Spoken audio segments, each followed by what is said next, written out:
ओम शांति।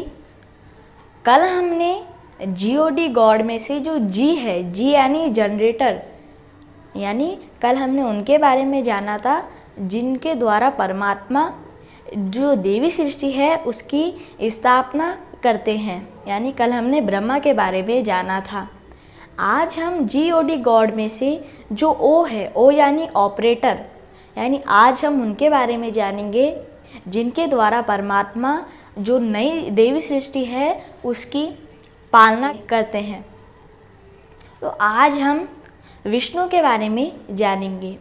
तो जैसा हमने कल भी जाना था कि मनुष्यों ने परमात्मा का नाम हटाकर सिर्फ ब्रह्मा, विष्णु और शंकर का नाम रख दिया है। कि कहते हैं कि ब्रह्मा स्थापना करते हैं, विष्णु पालना करते हैं और शंकर विनाश करते हैं। ऐसा नहीं है।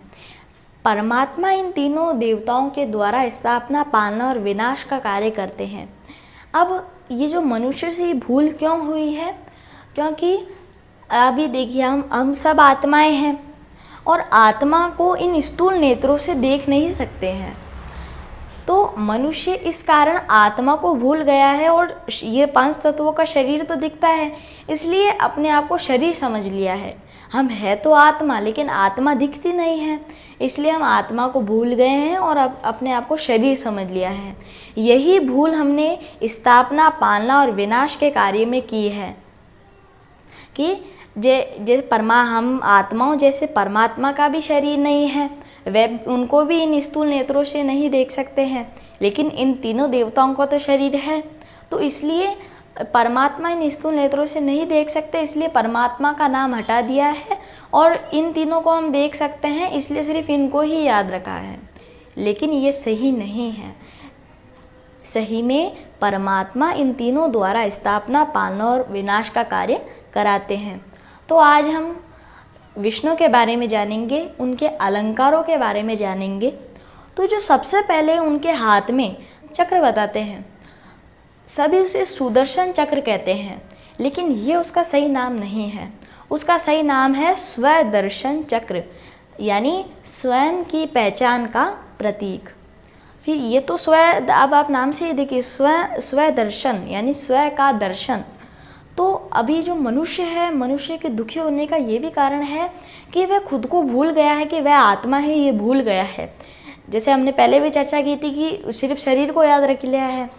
तो जब परमात्मा आते हैं तो हमें स्वयं का दर्शन कराते हैं, और फिर ये तो स्वदर्शन का मतलब हुआ कि स्व की पहचान का प्रतीक। अब ये जो चक्र है उसका क्या मतलब है? चक्र का मतलब है कि विचार सागर मंथन करने का प्रतीक। अब विचार सागर मंथन किसका करना? जो सृष्टि के आदि, मध्य, अंत का विचार सागर मंथन। फिर उसके बाद जो उनके हाथ में शंख बताते हैं। अब आप देखिए कि शंख एक तो कोई शुभ कार्य शुरू होता है उससे पहले बजाते हैं, और कोई युद्ध शुरू होता है उससे पहले बजाते हैं। तो हमारी जो ये जीभ है वे भी शंख समान है।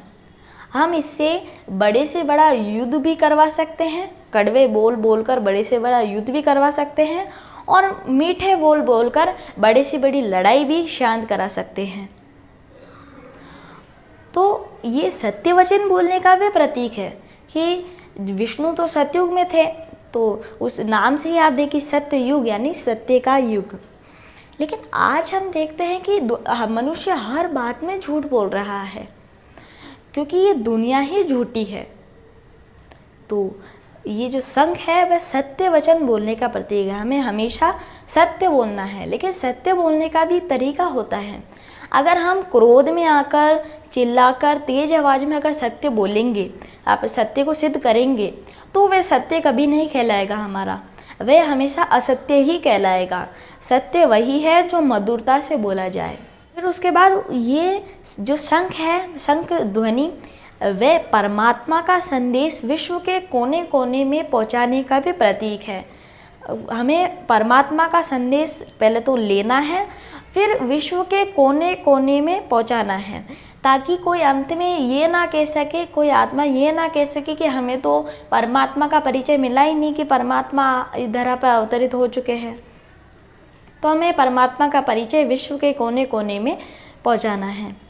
फिर उसके बाद जो उनके हाथ में कमल पुष्प बताते हैं वह पहले तो पवित्रता की निशानी है और दूसरा न्यारापन का प्रतीक है। जो पवित्रता है, किसकी पवित्रता? अगर हम स्वदर्शन चक्र फिराएंगे यानी खुद स्वयं का दर्शन और विचार सागर मंथन करना, ये सृष्टि के आदि मध्य अंत का, तो उससे क्या होगा? पहला तो हमारी मन पवित्र होगा, दूसरा हमारी बुद्धि पवित्र होगी, फिर तीसरा हम शंख द्वारा मतलब जो परमात्मा का संदेश कोने कोने में पहुंचाएंगे, विश्व के कोने कोने में पहुंचाएंगे, तो परमात्मा तो है ही परम पवित्र, वे कभी भी अपवित्र नहीं होते, तो हमारा जो बोल है वह भी पवित्र हो जाएगा। फिर उसके बाद जो कमल बताया है, अब कमल का दूसरा प्रतीक क्या था? न्यारापन। यानी ये जो सृष्टि है, हमने कल भी ब्रह्मा के गुह्य रहस्य में जाना था, ये सृष्टि कैसी है? कीचड़ जैसी है। आज सृष्टि में पाप है, दुराचार है, भ्रष्टाचार है, पापाचार है, तो अपवित्रता है। तो अपवित्रता से न्यारे यानी पवित्र हुए, तो हमारे कर्म भी पवित्र हुए। तो जब हमारे मन, बुद्धि, बोल और कर्म पवित्र हो जाएंगे तो हम सहज ही विकारों पर विजय प्राप्त कर लेंगे। तो ये जो विकारों पर विजय प्राप्त करने का प्रतीक है, ये जो उनके हाथ में गदा बताया है। अब आप एक बार नोट करेंगे कि जो विष्णु जी के हाथ में कभी भी खड़ा गदा नहीं बताते हैं, हमेशा जो गदा है उसको नीचे ही बताते हैं, और जो हनुमान जी के हाथ में गदा बताते हैं वे हमेशा खड़ा बताते हैं। इसका क्या मतलब है? खड़ा गदा यानी युद्ध चल रहा है विकारों से, और जो विष्णु जी के हाथ में जो गदे को हमेशा नीचे बताते हैं, तो इसका मतलब हुआ कि युद्ध शांत हो गया।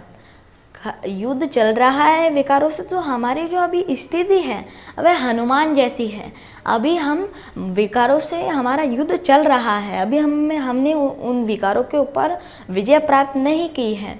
लेकिन विष्णु तो सतयुग में थे, वहाँ पे तो कोई अपवित्रता नहीं थी, सभी पवित्र थे, तो यानी विकारों पर हमने विजय प्राप्त कर ली। तो ये जो गदा को नीचे बताया है वह विकारों पर विजय प्राप्त करने का प्रतीक है। फिर उसके बाद जो उनकी 4 भुजाएं हैं, अब जैसे हमने कल भी ब्रह्मा के गुह्य रहस्य में जाना था कि जो ब्रह्मा के 4 मुख है वो तो किसी के हो नहीं सकते, नहीं तो उनकी कोई पीढ़ी होती, संतान होती, उनके भी होते। तो वैसे ही विष्णु जी के 4 हाथ कैसे हो सकते हैं? अभी भी अगर कोई मनुष्य होता तो उसके भी होने चाहिए। तो ये किसका प्रतीक है? इनमें से 2 भुजा श्री लक्ष्मी की और 2 भुजा श्री नारायण की है, यानी 2 भुजा नर की और 2 भुजा नारी की है। तो ये किसका प्रतीक है? कि पवित्र गृहस्थ आश्रम का प्रतीक है, कि विष्णु जब सतयुग में थे, जब पवित्र गृहस्थ आश्रम था। आज तो हम देखते हैं कि अपवित्र है, इसलिए घर अलग, आश्रम अलग, घर अलग, मंदिर अलग। लेकिन उस समय तो स्वर्ग में तो सभी पवित्र थे, इसलिए घर और मंदिर एक ही था, घर ही मंदिर था, घर ही आश्रम था। तो ये जो 4 भुजाएं हैं वह पवित्र गृहस्थ आश्रम का प्रतीक है। अब जो उनकी जो शेष शैया है वह सदैव हर्षित, निश्चिंत और विजयी होने का प्रतीक है। जैसे अभी ये जो सांप मतलब होता ही है विकार, तो जो मनुष्य विकारों पर विजय प्राप्त कर लेगा, उन्हें अपने अधीन कर लेगा, तो वे विष्णु समान सदा हर्षित, विजयी और निश्चिंत हो जाएगा। लेकिन हमें जो विकार है उस पर विजय प्राप्त करने के लिए क्या करना होगा? हमें जो परमात्मा हमें सहज राजयोग सिखाते हैं उसे पहले सीखना होगा। अब योग का नाम सुनते ही कई मनुष्य घबरा जाते हैं कि हमसे तो नहीं होगा। अब योग का सरल रूप है याद यानी हमें सिर्फ परमात्मा को याद करना है। इसमें कहाँ कठिनाई होती है? जैसे हम अपने पिता को याद करते हैं, अब हमें कोई माला जपने की आवश्यकता नहीं होती है। हम जैसे अपने लौकिक पिता को याद करते हैं, देह के पिता को याद करते हैं, वैसे हमारे जो परम पिता परमात्मा है, क्या हम उन्हें याद नहीं कर सकते हैं?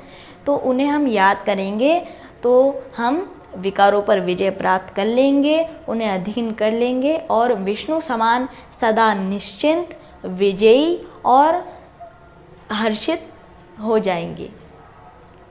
तो आज हमने विष्णु के बारे में जाना। तो ओ यानी ऑपरेटर, विष्णु जो कि परमात्मा के पालना के कार्य में निमित्त बनते हैं। तो जीओडी गॉड में से जी यानी जनरेटर, यानी जिनके द्वारा परमात्मा नई सृष्टि की स्थापना करते हैं, ब्रह्मा, उनके बारे में हमने कल जान लिया था। आज हमने जीओडी गॉड में से ओ यानी ऑपरेटर, यानी उन जिनके द्वारा परमात्मा नई सृष्टि की पालना करते हैं, यानी विष्णु। अब कल हम डी यानी डिस्ट्रॉयर, जिनके द्वारा परमात्मा ये जो आसुरी सृष्टि है उसका विनाश कराते हैं, यानी हम कल शंकर के बारे में जानेंगे। अच्छा, ओम।